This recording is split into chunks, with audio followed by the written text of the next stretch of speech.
Bienvenidos a un nuevo vídeo en el canal. En el vídeo de hoy, al igual que el último, va a ser un repaso por mis lecturas, las películas y series que he visto, también algún concierto voy a meter esta vez, durante el mes de abril. Así que tenemos aquí el Media Journal, así que si me veis mirando para abajo es por eso, porque estoy leyendo. Y nada, que no me enrollo más y empezamos. Como solo os voy a hablar de un concierto, voy a empezar con ese, y es que fui a ver el concierto de Rosalía en Madrid, uno de los tantos que hizo, porque estuvo una semana entera, si no me equivoco, y la verdad que ha sido uno de mis conciertos favoritos del año. Este año tampoco he ido a muchos, de momento. En junio se vienen dos conciertazos de los que ya os hablaré. Me pareció una pasada. Yo a Rosalía nunca la había visto en directo y la verdad que aluciné con lo bien que canta en directo. O sea, no es que suene bien en el CD o algo así. En directo defiende las coreos, defiende el movimiento, la respiración, los agudos, todo lo tiene. Entonces, no sé, si podéis ir en algún momento a un concierto de Rosalía, pues altamente recomendado. Así vamos a empezar con el repaso de lecturas del mes de abril. Empecé terminando la lectura de El ritmatista, que es de Brandon Sanderson. Yo El ritmatista me lo empecé porque quería leer algo de Brandon Sanderson, pero a la vez no tenía todavía en físico para continuar con la saga de Mistborn. Me quiero leer Elantris todavía hasta que no me acabe Mistborn. Tengo una movida muy grande yo con los libros que poseo de Brandon Sanderson y los que no tengo, que necesito leer antes de los que ya tengo. Entonces, como, muy bien, me tiene un poco loquita, porque yo quiero seguir leyendo a este hombre porque me flipa. Encontré que el audiolibro del ritmatista estaba en eBiblio, así que lo cogí. Tengo que decir que me flipo. No había oído a nadie hablar prácticamente de este libro. O sea, como que hay otros libros menos famosos que las series de Brandon Sanderson, son autoconclusivos, de los que yo había oído hablar un montón, pero justo del ritmatista yo no había oído hablar, creo que nunca, a lo mejor una vez que lo habían nombrado, pero como que no sabía ni de lo que iba. Dije, bueno, es Brandon Sanderson, no puede fallar. Lo empecé y flipé, me gustó muchísimo, le di un 4,5 por el final. Y os voy a contar ahora.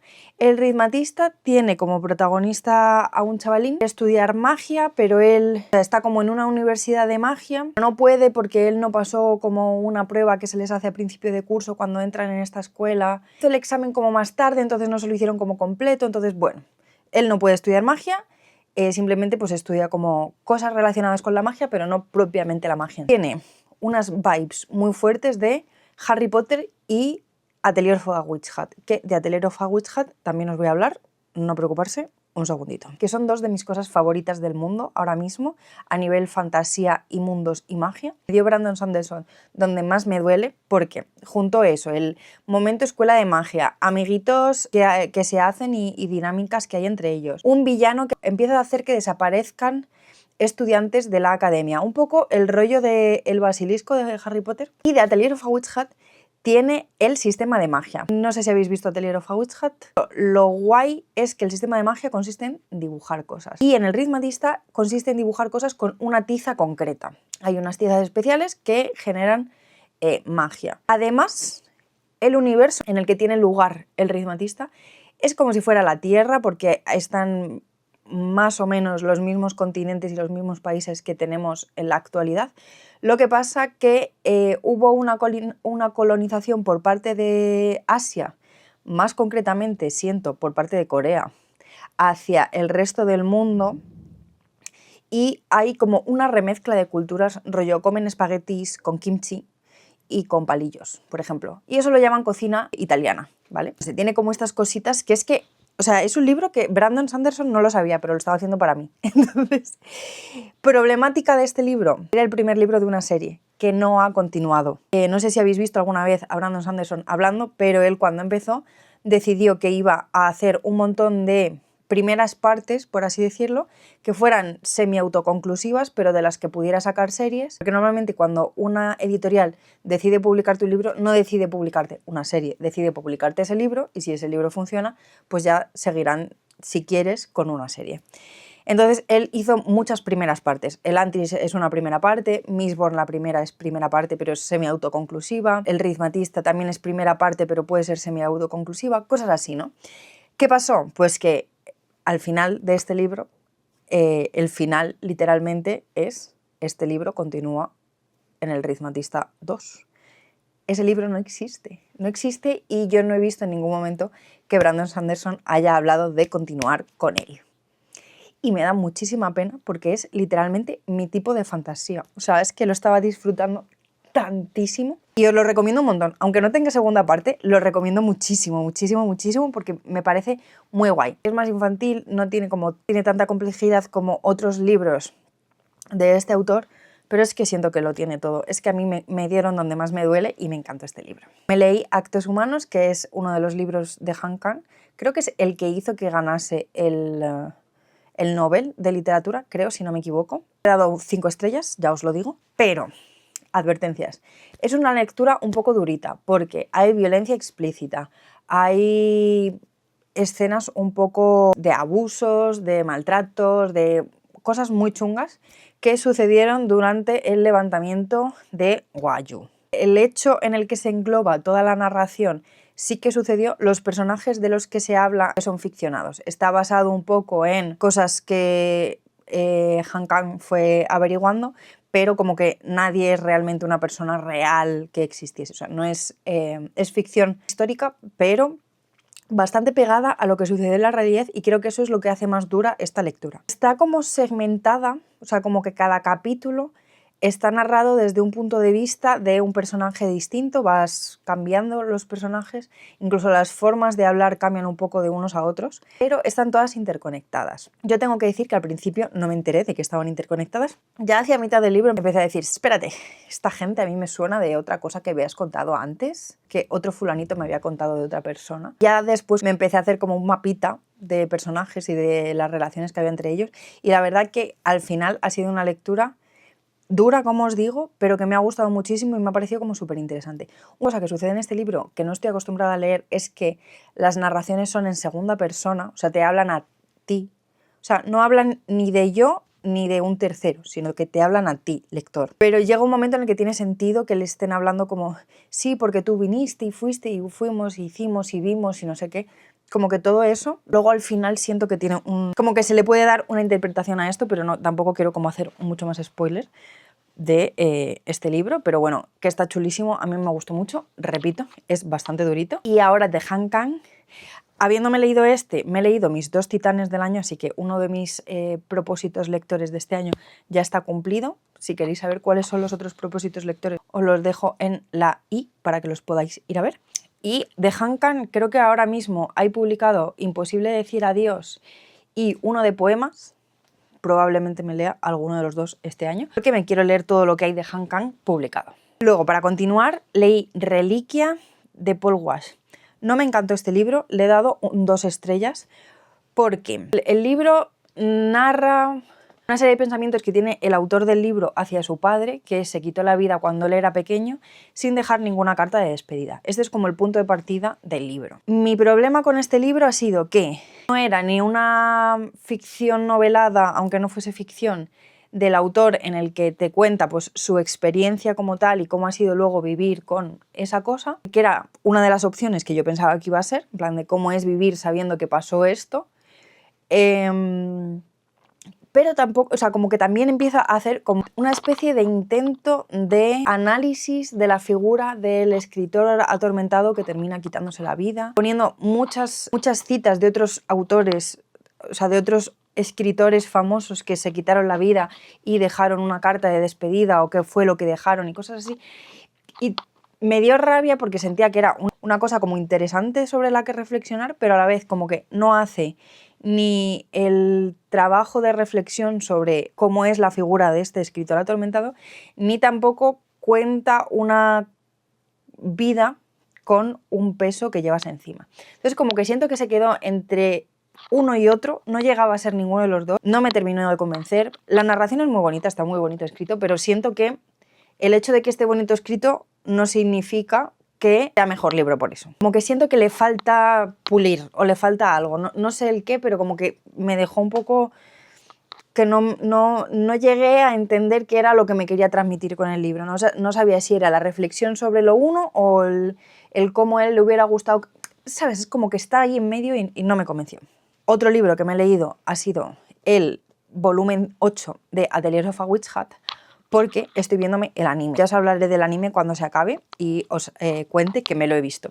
Pero básicamente me estoy viendo el anime. Yo ya me había empezado a leer el manga hace, ¿hará un año y pico? 2 años a lo mejor que me lo empecé a leer. Yo flipé, es una de mis cosas favoritas. Yo la verdad no he leído muchos mangas, pero es que este me atrapó, dijo, tú de aquí no sales, y yo de vez en cuando pienso en el manga, aunque no lo esté leyendo. Empezaron en el anime a hacer flash forwards, que en el manga pasan bastante más adelante de lo que lo muestran en el anime, entonces yo empecé a paniquear y a tener miedo real de que se me hiciera spoiler del manga que yo me estoy leyendo cuando yo voy, pues eso, por más de la mitad de lo que hay publicado y el anime llevaba 4 capítulos. Entonces empecé a paniquear bastante fuerte y he decidido que le voy a meter caña a lo que es la lectura del manga, a ponerme al día, porque yo espero que si yo me pongo al día ya no me puedan hacer spoiler. O sea, esa es mi técnica. Es que adoro este manga, me parece súper bonito el dibujo, me parecen súper guays las personalidades de todos los personajes, me parecen como súper, o sea, lo suficientemente simples como para que sean bastante estereotípicos, pero a la vez como que siempre tienen un girito, tienen una historia por detrás que se va revelando con el paso del tiempo. No sé, como que me gusta mucho, lo estoy disfrutando un montón. Os voy a contar de momento de qué va A Diary of a Witch Hat, por si alguien está viendo esto y dice, ¿qué es esa cosa? Necesito saber. Básicamente, el inicio. Os voy a hablar lo que pasa en el primer tomo, porque eso, voy por el tomo 8 ya. Entonces han pasado como bastantes cosas. Tampoco quiero hacerle yo spoiler a nadie, porque en este canal estamos en contra de un spoiler. The Diary of a Witch Hat se desarrolla en un mundo en el que hay una convivencia de magos y gente no maga o no iniciados, como le llaman los magos. Un mundo como bastante medieval, en el sentido de que no hay tecnología, hay castillos, hay reyes, hay aldeanos y campesinos y magos.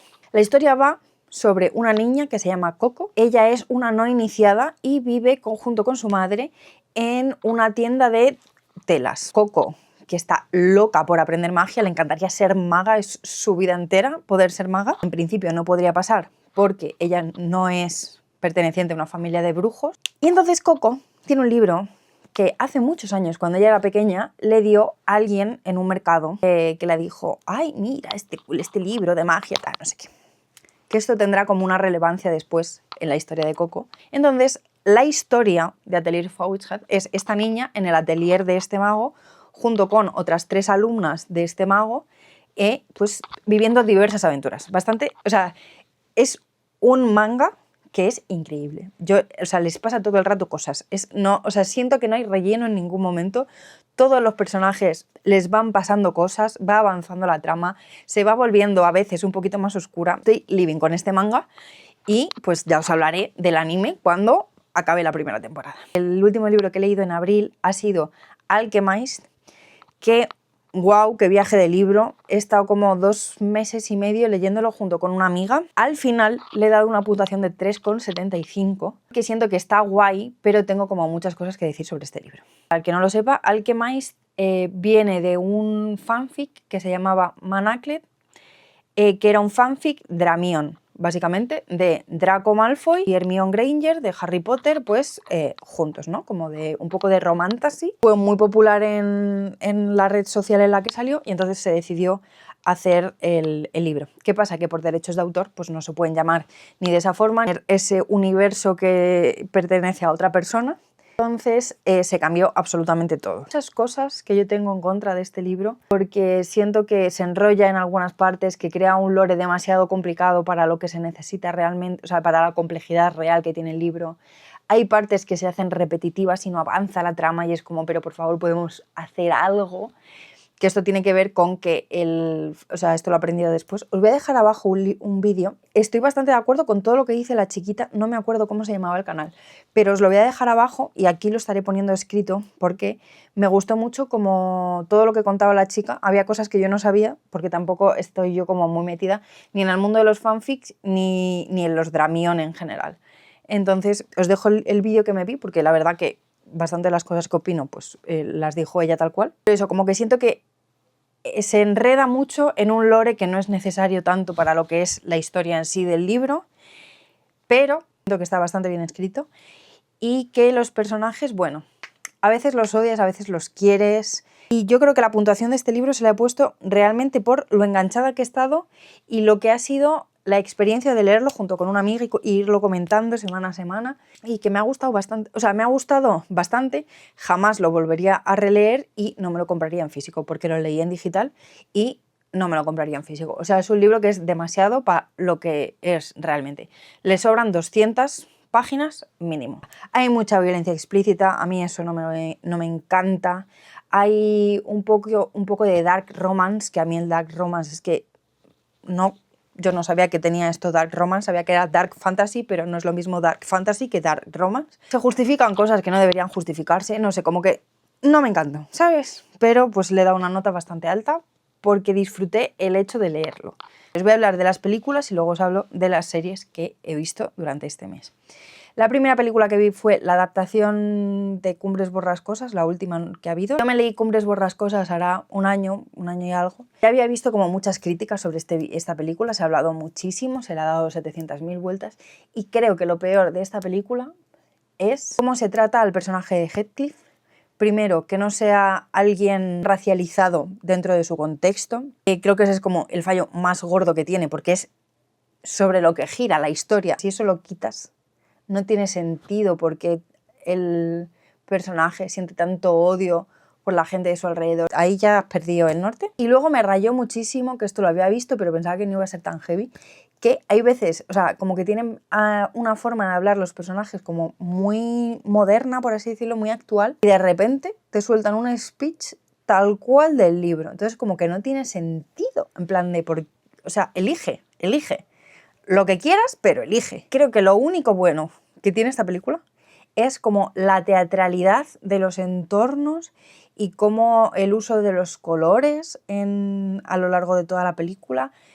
Los escenarios son una pasada, el cómo están, o sea, no, el cómo se ven en la imagen. Eso creo que sí que se lo tenemos que dar, porque está muy bonito. Pero claro, una cosa es que esté muy bonito y otra cosa es que esté bien la película. Entonces, está bonita, pero ya está. Di un 2,5 porque está bonita. Luego me vi El Príncipe de Egipto. Hacía bastante que yo no me veía la película del Príncipe de Egipto. Tenía como antojo, desde que vi a Manu Guix en OT cantándola al piano, creo que fue el último día de la academia, una cosa así, y fue como, necesito yo ver la película y decir, soy el príncipe de Egipto. Me parece súper bonito el diseño de personajes, el diseño de entornos, la música me parece una pasada. Me gusta muchísimo. Si no la habéis visto, no sé qué estáis haciendo, pero llegáis tarde, muy tarde, porque esta creo que es de los 2000. Luego me vi Rental Family, que yo no sabía absolutamente de qué iba, pero me gustó bastante. Fue un viaje, la verdad. Lloré y yo no sabía que iba a llorar con esta película, lloré bastante. Me parece muy interesante el cómo hacen que se vea desde la perspectiva de un occidental la vida y el tipo de relaciones que se generan en una sociedad tan distinta de la americana como es la japonesa. Porque el protagonista es un americano que lleva viviendo mucho tiempo en Japón, que se fue para intentar ser actor, consiguió un trabajillo, pero luego ya ha estado como medio mal viviendo y tal, y le llaman de un personaje y cuando llega pues resulta que el personaje es hacer de americano en un funeral. Resulta que le había contratado una empresa que se dedica a alquilar personas para hacer como de algún familiar o de algún amigo o de cosas así.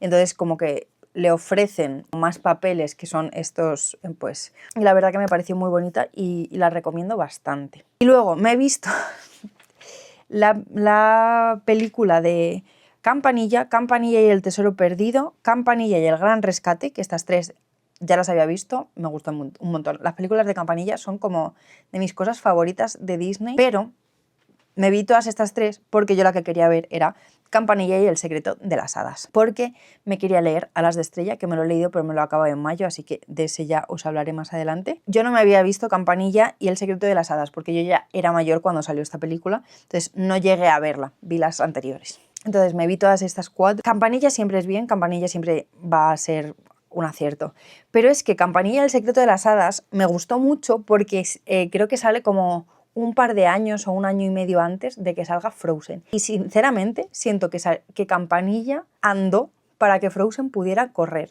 Creo que hay mucho de Frozen que nace en Campanilla y el secreto de las hadas, porque recuerdo que en su momento esta película fue bastante boom. Luego llegó Frozen, entonces nos olvidamos de que existía Campanilla. Y me gustan mucho los personajes, el momento hermanas, el momento conocer a otra sociedad dentro del mundo de las hadas y tal. Me gustó muchísimo. Y eso, creo que como resultado del boom que fue esta película en su momento, ha salido ahora Alas de Estrella, porque la gente que vio esa película, pues ahora ya son adultos y tienen dinero para poderse comprar los libros que les dé la gana. Creo que entendí mucho de por qué hubo ese boom con esta película en concreto, que no lo hubo con las anteriores, la verdad. Creo que, quitando la primera de Campanilla, que me parece increíble y la mejor, Campanilla, El secreto de las hadas, es de las mejores, es top 3 seguro. Que luego está también la de la bestia, que no me acuerdo cuál es, pero recuerdo que me gustaba mucho, así que bueno. Ya está, he visto esa. Luego la única serie que he visto ha sido Los Bridgerton, cuarta temporada, que me ha gustado bastante. La vi bastante tarde porque como que me daba pereza después de la tercera temporada, pero la verdad que ha estado chula esta temporada, la verdad, las cosas como son. Un retelling de La Cenicienta pues siempre va a ser bien, ¿no? O sea, recuerdo que en el recap anterior de cosas que había visto me vi otra adaptación de Cenicienta, en plan, siempre bien. Y creo que está bastante bien llevada, la verdad. Me gustó, tampoco tengo mucho más que decir de lo que ya se ha dicho en general.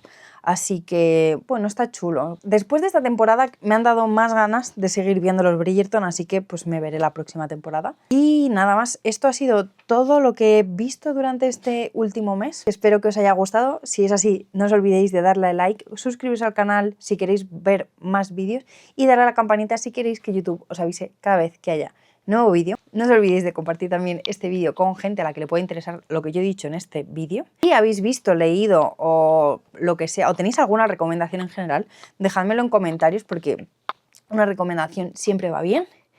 Y nos vemos a la próxima. Bye.